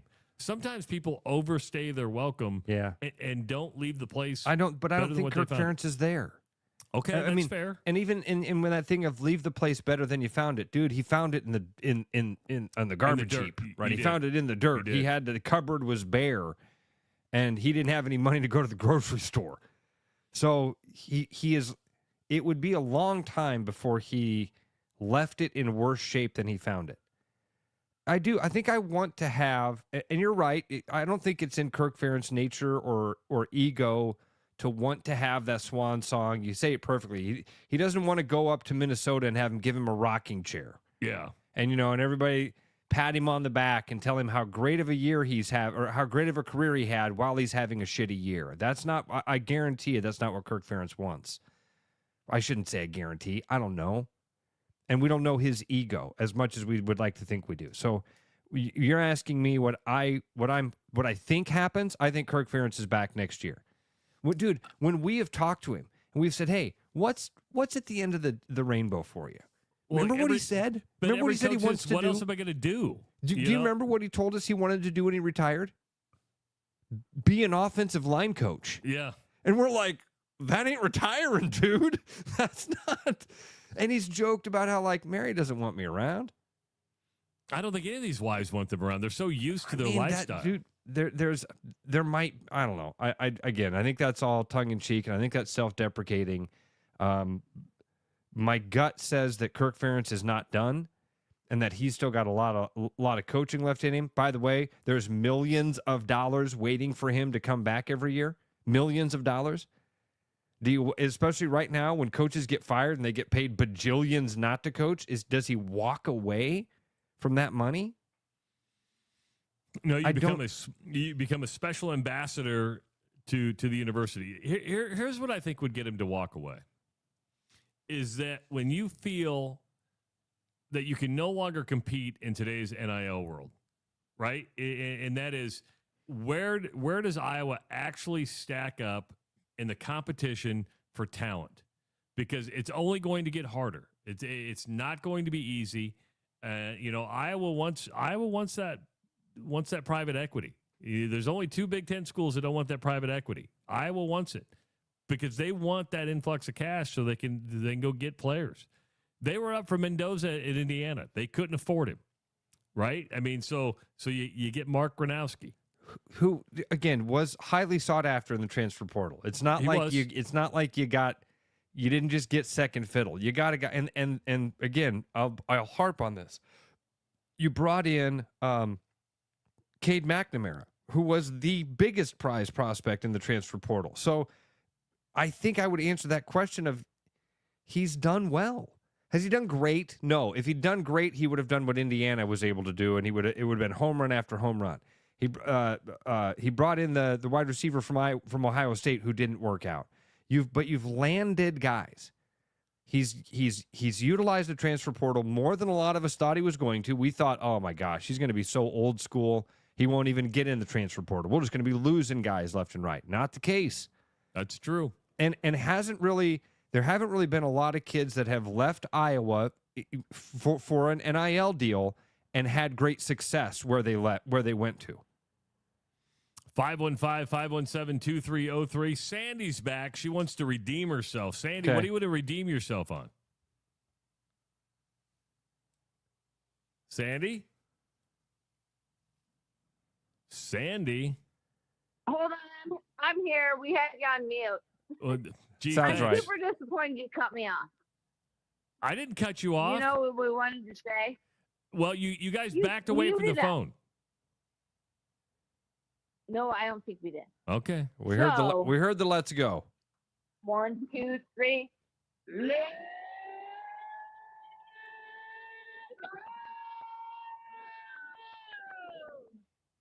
Thank And you. you guys are awesome. Thank you. Thanks. But Sandy, You're we welcome. heard that the first time. You're welcome. See, I didn't know. We watched it on the video and it didn't show up. Oh, well, Well, see, be- here's what I think happens. When you guys get really loud, we have like a compressor, and I think it brings down It that brings it volume. down. Yeah. Oh, Sorry about that. Yeah. Okay. Well, guess what? My apologies. That's fine. It's all right. That's fine. It's all right. Appreciate it, Sandy. Thanks Sorry for the call. about it. Have So- fun at the Bush Bash. But you do understand if he doesn't retire, and I don't care one way or another. He's still winning football games. He's going to be asked from here on out, is this it? Right? I mean, Iowa fans need to brace for that to happen. Some will be ecstatic. Some will be thrilled. There will be plenty who go, you never know what you're going to get. We've Right? heard that for a long time. Yeah. And a lot of the donors, a lot of the big money people that we have talked to in our time have said that to us. Like, hey, be careful what people are asking for. You do not want this guy to leave because he really has a great relationship with all the dollars. And especially in this world that we're talking about, where NIL matters so much, it's not like it was with basketball. With basketball, apathy had set in. Bringing in Ben McCollum, it brought you a surge of money that the team desperately needed, that the athletic department needed in order to go get some of the talent that Ben McCollum wanted to bring in. If Kirk Ferentz were to announce, hey, Friday's my last regular season game, how long do you have before a lot of those big money dollars are saying, who is it? Who are you bringing in? And what influence do we have on that? And how do we get the same connection and relationship that we've had with this guy for 27 years? How can we replicate that right away? This is where politics, I think, gets involved, in that if he had assurances of what the succession plan was, he may do it. When Tom Osborne stepped away from Nebraska, he had assurances and knew that Frank Solich was going to be his successor. I don't think Beth Getz is willing to commit to anybody on that staff to be the next head coach at the university, and she should not, by the way. I don't think she should either. I mean, Travis, it should be, if what we are saying as fans, and I know that saying we paints us all with a broad brush, but I feel like for the most part I can say this. Hawkeye fans want more. Hawkeye fans want more. And I know a lot of us are happy with 8 wins. If Indiana can have it, we want it. That's the attitude. I think that's kind of the attitude. Ignoring the Mark Cuban money, I think a lot of people look around and go, wait a minute, why can't we be that team? We're Iowa. We're not Indiana. We've never been, well, in most of our lifetimes, we've never been a doormat in the Big Ten. Could the Luke Fickell thing happen? Could you bring in a coach and then all of a sudden in a couple years you're looking at 2 and 3 win Big Ten seasons? Man, that would suck. Could it happen? Good, but then It you could. just make a change and you go find somebody else. I think that's got to be the attitude, Travis. Much shorter leash than what we've had, than what we are used to for Hawkeye fans in all of our lifetimes. We've all been used to, and it doesn't matter what your age is. Over the last 50 years, it's been long leash athletic department. I think in this new 2025 world, going forward, whenever Kirk Ferentz decides to hang it up, that's one of the things that would have to change right away. Hawkeye fans are going to have to get used to that idea that you might go through, again, not even having the success that Nebraska had, you might go through a type of thing like Nebraska did. A revolving door of head coaches for a period of time. 515-517-2303. Let's go up to Madrid. That's where Mike is. Mike, welcome to the Black and Gold Rush from the Iowa Lottery Studios. What's going on, Mike? How are we doing, guys? Good. Doing well, Mike. Hey, by the way, big fan. Thank you. Well, thank you, sir. My big thing is you can't even explain what Kurt Ferentz means. I mean, you want to. I was at college when that guy took over, and it was garbage. Hmm. So everybody, I get it. I sit here weekly and say, man, we need a coaching change. We need a coaching change. And, it's just like tonight, we get done with the third quarter and we're down all of a sudden 14 point, not 14 points, I should say, but 10 points. And, you're sitting there going, what the hell is going on? But the bottom line is, in close games like that, juggernauts, he comes through. And I guess my big thing is, what do we expect at Iowa? It's one of those things where I guess I look at it and I say, it's no different than Nebraska, who thought they could do better. And we've gone through Bo Pelini, who won 9-10 games. We went through umpteen other coaches that won multiple games. But yet we can't get over the hump because we keep chasing that dream. I get it. We want more. But the question I have is, what are we chasing a pipe dream, or are we just chasing whatever anybody else is? It's not a pipe. And Ben or Mike, let me try to answer that question. Lisa Bluter gets to the Final Four twice. All of a sudden, Jan Jensen is indoors and competing for players that Iowa would have never competed for before. Great point. Because the expectation now is to get back to the Final Four and to compete for national championships. As an Iowa wrestling fan, don't we miss the days of Dan Gable? Don't we hold the Iowa wrestling program to a much higher standard? Second sucks. It does. Second in the country sucks. It does. And so it does. I guess my one component, or my one argument against that is, it's very more nip and tuck as far as losses go when you talk about those two programs versus a football program trying to make very good point. You're right about that. Yeah, trying to win in 2025 in Division I college football is way different than those other two things. That's a good point. Once Indiana has tasted the fruit, do you think Indiana ever wants to go backwards again? You can make fun of Nebraska and saying, hey, they want to go back. They've been there. They want to be there. Dude, look at Iowa State fans. I mean, we've all seen what Iowa State has become as a program, and Iowa State fans don't ever want to go back to being what they were in the 80s and early 90s. No. They don't ever want to be that again. And like I said, I'm not disagreeing with that whatsoever. But I guess my thing is, I guess I don't want to wish for mediocrity, but at the same time, I will take it over I'm watching Nebraska lose to Penn State, and now it's gone up 3 scores. Yeah, it's going to be 24-3 here in a second. And wow. Yeah. And my thing is, I guess I always, it's probably the wrong mindset, but I always think it could be worse. But it could be better. If that makes sense, because I remember when Iowa State was atrocious, so bad. And you know what? I guess my big thing is, if we had Mark Cuban money, sure. I agree with the caller before me.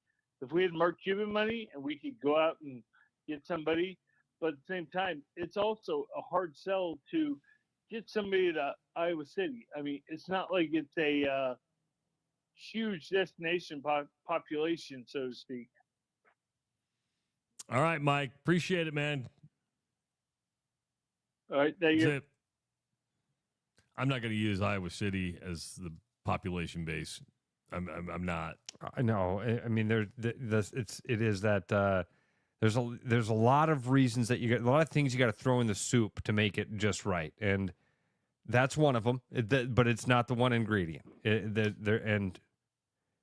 there's a lot. 515-517-2303. Let's go to I-80. That's where Ben is. Ben, did you stay for the whole game or did you leave early? I I stayed through the whole game, so. Attaboy. I stayed through it for once. I usually am one of the people that leaves. There was like 3 minutes left. I was even like, did we do it? But I stayed. Thank God for once. It actually paid off for me. But I mean, going back, first of all, I was very curious, Ross. Well, first of all, I was swearing aloud on this. Yes. Yeah, you can swear, man. Yeah, we got no FCC rules here. Okay, cool. All right, cool. I just want to double check because I was pretty pissed off earlier. Regarding like the Indiana thing, I mean, yeah, it fucking pisses me off that we like Indiana. They're one of the worst goddamn teams of all time, programs of all time. They're terrible. Historically, they're awful. And Signetti gets in there, and in 2 years, he's going to the playoff and number 2 in the country. So yes, I think like I mean I don't know why we can't think about we can't do something like that. It's not like he's gone out there and recruited 5-star talent all over the board and all that stuff. He's been there for 2 years. And he was at James Madison before that. So it just, I don't know. As an Iowa fan, I want more. I definitely do want more. It does pay me to say, but at the same time, like, the devil you know is better than the devil you don't with the Nebraska thing. But at the same time, like, at what point do we just take a risk? I mean, I love Ferentz. I want him to stay as long as he wants to. I think he's done a great job. But there's times like today, I was like, this feels like the old Iowa offense. It was boring. We had zero passing yards in the first half. You had 24 in the first half. You had 0 in the first quarter and 0 in the third quarter. Yeah. I was like, what are we doing here? And it wasn't even like it was bad weather. It was a beautiful day. Like, we threw the ball better against Oregon than we did today. Until that fourth quarter, that last drive. And I didn't think there was a chance in hell when we threw that ball down to RBC down the sidelines. Oh my goodness, car trying to change lane to me. I didn't think there was a chance in hell. And then once they get up there, Drew Stevens, missed the field goal when they tried to ice him. Thank God. Because earlier, he drilled the one, but then he missed the one that mattered.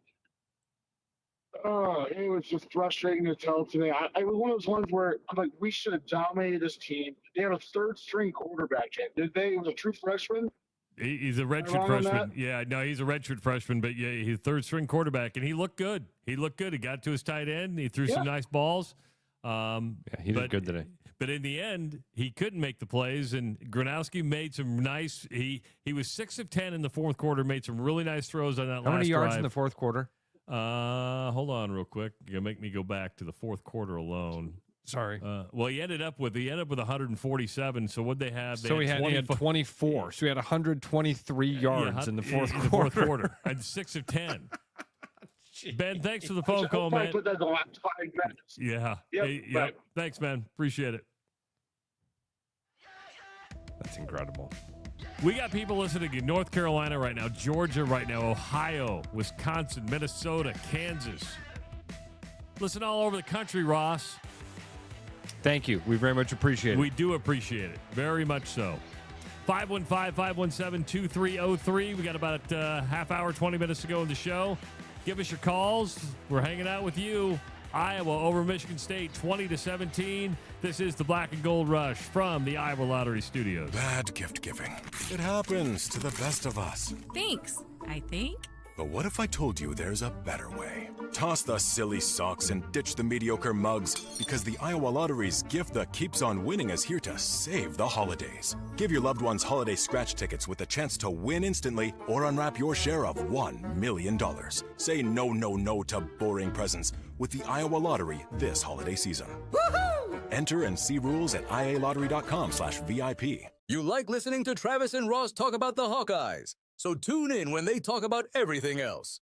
Listen to The Rush with Travis and Ross every day on therushradio.com, YouTube, the TuneIn app, and wherever you get your sports content. My name's Gary Presnell, and I'm a residential home mortgage banker for Northwest Bank in Des Moines Metro Market. I've been financing people's homes for over 25 years, and I'm an expert in financing VA loans, FHA loans, IFA loans, and new construction homes. This is my cat, Norm. Norm knows football, but he doesn't know mortgage, and that's where I come in. There are a lot of Tom, Dick, and Norms out there doing loans. So don't just trust anyone with your home loan. I'm your local, trusted, experienced expert. Call Gary at 515-975-6767 or find his profile at nw.bank. Member FDIC, Equal Housing Lender. You like listening to Travis and Ross talk about the Hawkeyes, so tune in when they talk about everything else. Listen to The Rush with Travis and Ross every day on therushradio.com, YouTube, the TuneIn app, and wherever you get your sports content. Welcome back to the Black and Gold Rush. We are live from the Iowa Lottery Studios.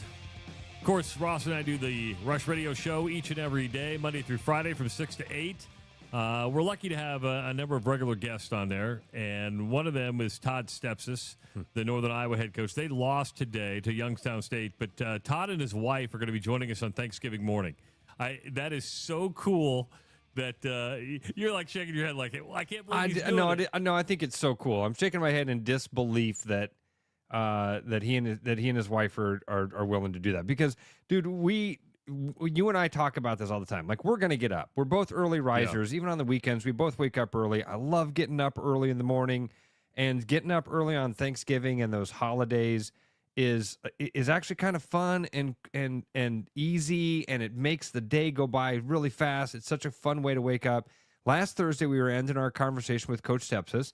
Could have been the last conversation of the year. They're wrapping up the season, and they're going to the playoffs, and they're having their final hurrah as a team. And you just kind of, without thinking about it, said, hey, Coach, if you want, next Thursday, since you're used to coming on with us, maybe hop on with us, and you and your wife could join us next Thursday. Because we've talked a lot about his wife, who seems like an amazing lady throughout the year. And then later in the day, I called you, and I said, dude, remember, next Thursday's Thanksgiving. And I was You're like, oh, no, I forgot about that. Yeah, I'll reach out to him and let him know he doesn't have to do that.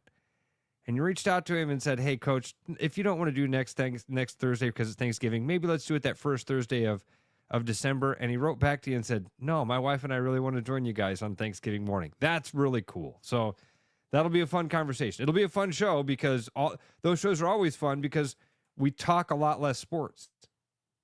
We're actually going to have a lot of sport. But we're going to have McKenna Velichko on. She's the Hawkeyes 5-star recruit from out west, and she's going to be joining us on Thanksgiving morning too. We're gonna pre-record that interview, but she's going to be joining us. Another person we'll have on this week will be Joe Woodley from Drake. Drake beat Morehead State today to win the Pioneer League outright, meaning for the third straight year they qualify for the FCS playoffs. Joe Woodley, Todd Stepsis did it last year at Drake, did it the 2 previous years at Drake. Joe Woodley takes over, wins a championship in year number 1, gets to the FCS playoffs. That's a big, big deal. And it's easy to look at it and go, well, he did take over a great program that Coach Stepsis left him in really good shape. He also had a couple of true freshmen that were carrying a lot of water for that Drake football team this year. So if you've missed any of those interviews, we love having Coach Woodley on. We love Coach Stepsis. It's really neat to have relationships with those guys like that and get to know their families the way that we have. And really happy for Coach Woodley's success. Man, if you could bet on a coach like stock, I would buy stock in Coach Todd Stepsis. I'm with you. I've never wanted a guy to succeed as much as I want Todd Stepsis I would agree with succeed. that. I'd agree with that. Like, every week when they lose, man, want that guy to do well really bad. Before we get into the Nebraska game talk, Ross, I don't know if you've been following the news around today, but while we're talking about coaching changes and coaching moves, of course, Lane Kiffin is expected to give his announcement after the Egg Bowl. LSU is now preparing a major contract for Lane Kiffin. He said he's going to announce. But the other one that's coming out, and it's picking up some traction, and it's Matt Campbell to Arkansas.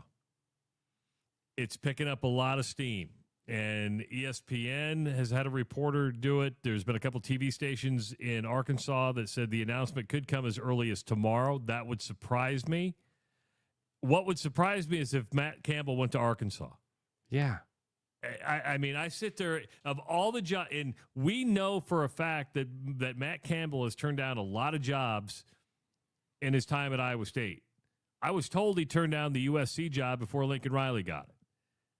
Of all the jobs that I would have never pictured even being mentioned for Matt Campbell would have been Arkansas. and one that he would consider. Does that surprise you that Arkansas is in that mix? Yeah, because I've heard that same thing about him turning down USC.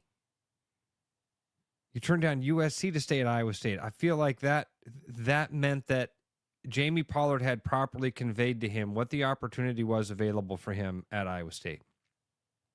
How much Eric wrote this in money. Arkansas has way more. What would we be talking about difference in salary there, Trav? Do you know? I would probably say maybe $2-3 million a year more. Jeez. But at the end of the day, it's not about personal cash here. It is about, do you have the resources for me to go to the transfer portal and get players to come in? I love Brent Bloom. Big fan of. He comes on our show. Money is always going to be a problem. And this is not a Brent Bloom problem. Brent's done amazing. He's made chicken salad out of chicken shit for a couple years. Really has. Yeah. And you probably get to a point as a coach going, I can't compete here. It took everything they had to keep Rocco back last year. It's going to again. It's going to again. It took everything they could to keep Taman Lipsey and Jefferson on the basketball team. The money is just going to get outrageous, and you go, okay, I got to put myself in a place where I can feed my family, which you'll be able to do that at Arkansas. But you go, here are our resources. But it just seems like a weird culture fit. With you. It is a weird culture fit, man. And you know what? For as much as we don't know Matt Campbell very well, I think he's a pretty guarded person. Yeah, he has been. He does not seem like an SEC guy. No, I'm with you on that. That's a different freaking animal, man. That's a different animal. Arkansas? I get that you've got SEC money. I get that you're going to have, there's going to be a pile of money to go into the transfer portal. You got Walmart money now. You got a lot of Walmart money. But do you have the real opportunity to win? Let's talk about this.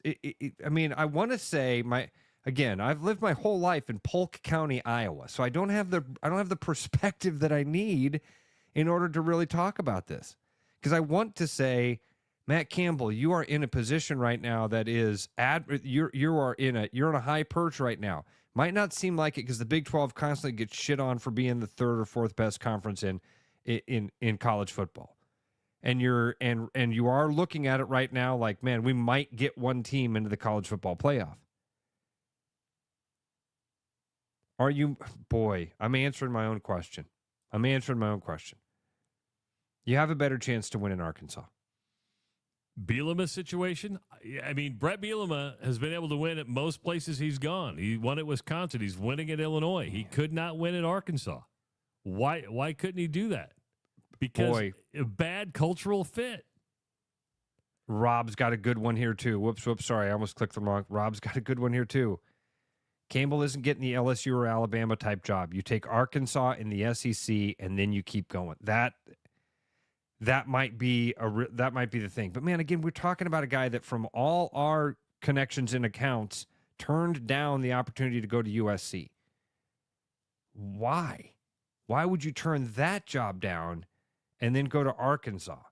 Is Arkansas a better job than USC? Is Arkansas in 2026 a better job than USC was in 2022? No. I don't think so either. Not from a brand perspective. Not from a recruiting perspective, no.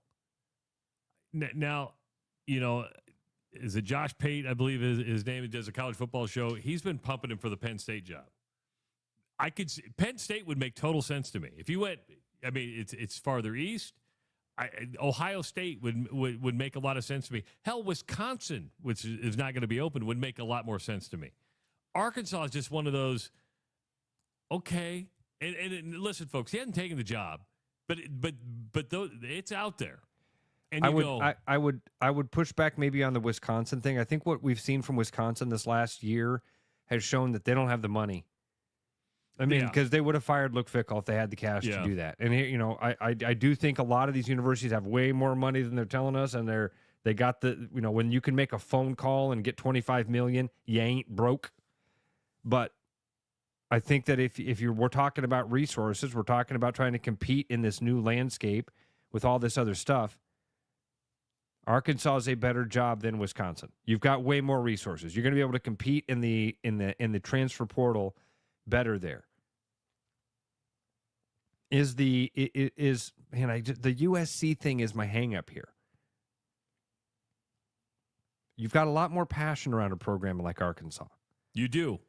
Now, you also have fans that are pretty darn fickle. And if you think Iowa State fans are passionate, they're passionate because you brought them to this.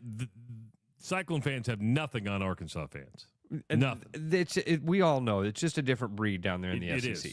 It's a different country. Now, you go into a situation almost like Nebraska, meaning that you would be the only thing in the state, right? I mean, you're the only player in the state. You would have Walmart money. You would have cash flowing.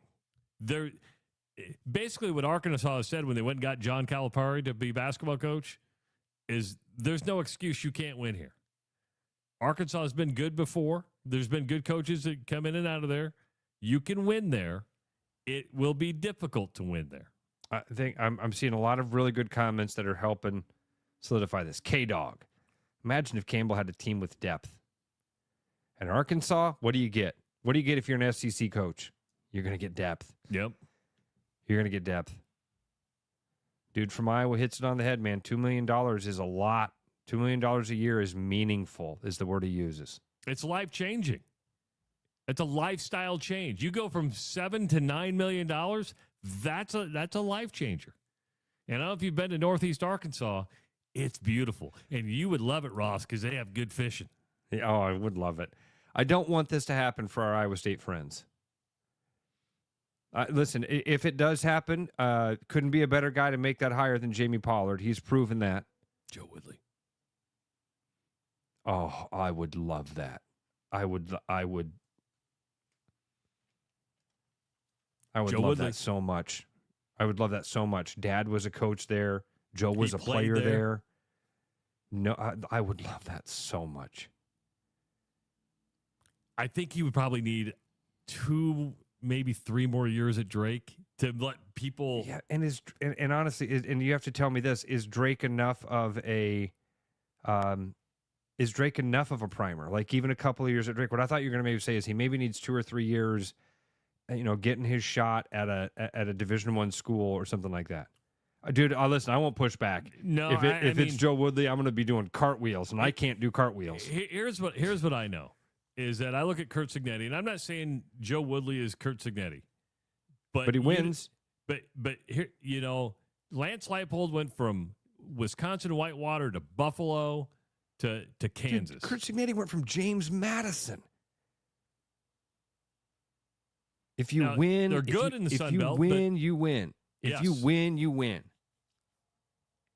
I hate the incestuous good old boys club. Well, it's like Major League Baseball managed. Well, if you haven't, you didn't play in the big leagues, you can't. You're not managed. Bull crap. If you can win, you can win. That's why I'm anxious to see the guy from San Francisco who's going to Tennessee, who came from Tennessee, to see if he can win there. I hope he does.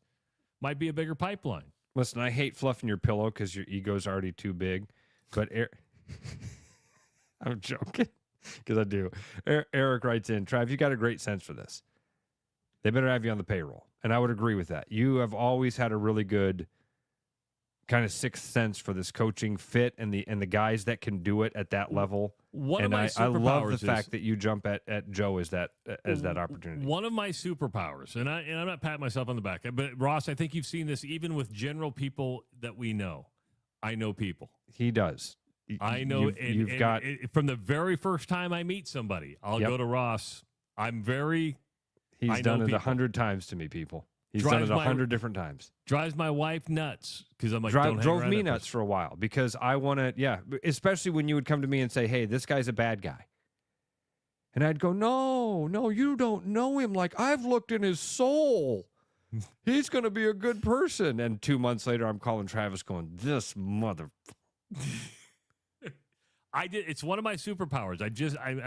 I'm able to really read people and, Dusty, and understand that. Dusty, I love this. Dusty says, guy has no friends, but he knows people. Yes. That's why I don't have any That's why he friends, doesn't Dusty. have any friends. That's why I you have beat me zero to friends, it. man. You beat me to it. Sons of bitches. Did All I- right, coming. I Go ahead. got to tell you real quick because Dusty, speaking of friends, remember I told you the other day I had a dream about Dusty? Remember as we were getting ready for the show on Friday, I was like, yeah, dude, because I I've been remember having this. really wicked dreams, really fun dreams these You last taking couple of mushrooms? weeks. Are you No. taking shrooms at night? Not since Tuesday. No, I'm kidding. No, I have been having really good dreams lately. I had one the other day where I was fishing with Dusty in Carlstead, and we're going up a river, and the boat tips over, but like front to back. We hit a wave, and the bow of the boat went topsy-turvy, and we got thrown into the river, right? And like freaking Superman, Dusty just grabbed onto the back of the boat and flipped it back upright.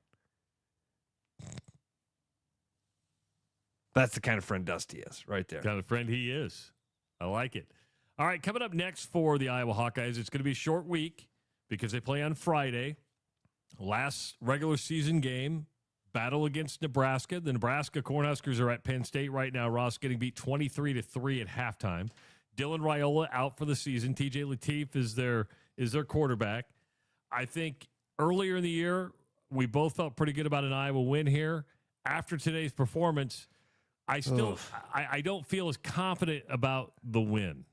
I would totally agree with you. They're going to have to show more innovation, more imagination on offense. They need to play like if they play like they did against Oregon, Indiana, USC, they win this game. If they play like they did today, they get beat by 2 touchdowns. I look at John's comment, uninspired. Yes. Man, if you play that way, you said it earlier, Travis, you play like you did today on Friday, you're going to lose that game. Play like you did against Oregon and Indiana, you win that game. I can't agree more with what you said there. If you would have asked me at 1 o'clock today, what happens next Friday, I would have said Hawkeye's going to win that game by 20. They're gonna beat the crap out of Nebraska. I've watched Nebraska play a couple times this year. I've not been impressed at all. I've watched the Hawkeyes play every down this year, and I have been impressed. And then I watched 3.5 quarters today of bad football, of 24 yards through the air. Of what'd you say? 1 of 10 on third down. You go 1 of 10 on third down. Matt Rule's going to probably win that game. Yes. Figure out a way to do it. And defensively, Nebraska's defense isn't that good. Iowa should be able to run the football. But Iowa's going to have to stop the run. Emmett Johnson is the best running back in the Big Ten. I mean, he did the yards. He's one of the top 5 running backs in the country, the number 1 running back in the Big Ten. He's a pretty darn good running back. I think Lateef is actually a better quarterback than Dylan Raiola. I know that's crazy from a lot of people. And Raiola's a good quarterback. They're just different. I think he fits Dana Holgerson's offense a little bit better. He's not showing it tonight, but that's not all his fault. Yeah. But he's better in the pocket. So and he has the ability to be mobile, which has given Iowa defense fits at times. So. Yeah. He's much more mobile than Dylan Raiola. For my sake, because I host a Husker podcast with my good buddy Dr. Rob, and I live in Omaha. This is an important game to me. I mean, Owen will not be running the phones next week because it's his ritual. His best friend's a Nebraska fan. Owen's an Iowa fan. It's the ritual. They go to this game every single year. Owen does not want to come home in a bad mood next week, So... I mean, I like the rivalry. I don't make much out of the Heroes game, but this is bragging rights definitely on the line, and I like ending the season with this game. I just hope it's more entertaining than what we watched today. Yeah. If it's not, I think that's trouble for the Hawkeyes. 100%. 100%. Are we talking about Matt Campbell to Arkansas later this week? Well, I don't think it happens tomorrow. Would he do it before the season ended? I can't believe he would. No. 515-517-2303. It is Dusty. Dusty, welcome to the Black and Gold Rush from the Iowa Lottery Studios. What's going on, bud? What's up, fellas? Ross knows I'm not a big caller guy, but he mentioned me, and I got to know, did we catch fish?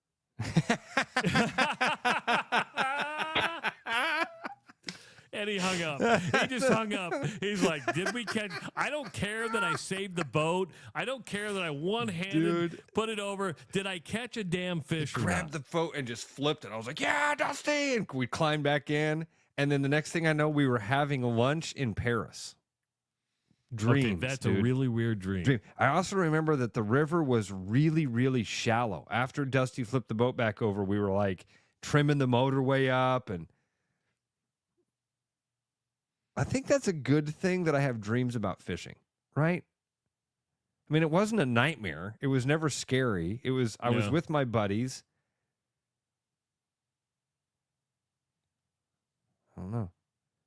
I feel like that's my subconscious. That's what I think of Dusty. Think of him like a superhero friend. Hey, folks, make sure to get your Iowa blackout scratch tickets from the Iowa Lottery. Top prize of $50,000. You could be the next winner. That's enough money to win to go buy season tickets for next year at Kinnick Stadium. So go to iowalottery.org to join the VIP. That simple. A lot of perks in the VIP. And get your Mega Millions, your Powerball tickets, and your scratch-off tickets at Iowa Lottery retailers all across the state. Thank you to everybody who called. So much Thank you fun. to everybody who wrote in on the chat.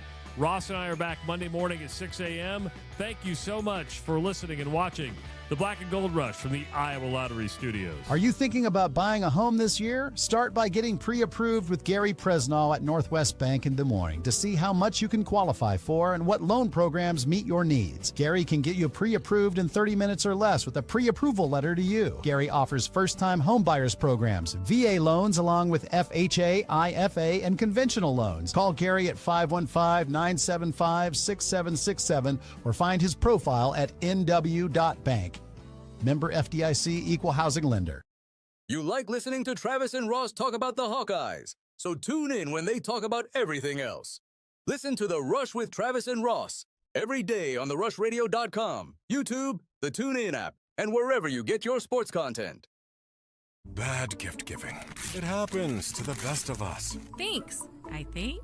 But what if I told you there's a better way? Toss the silly socks and ditch the mediocre mugs, because the Iowa Lottery's gift that keeps on winning is here to save the holidays. Give your loved ones holiday scratch tickets with a chance to win instantly or unwrap your share of $1 million.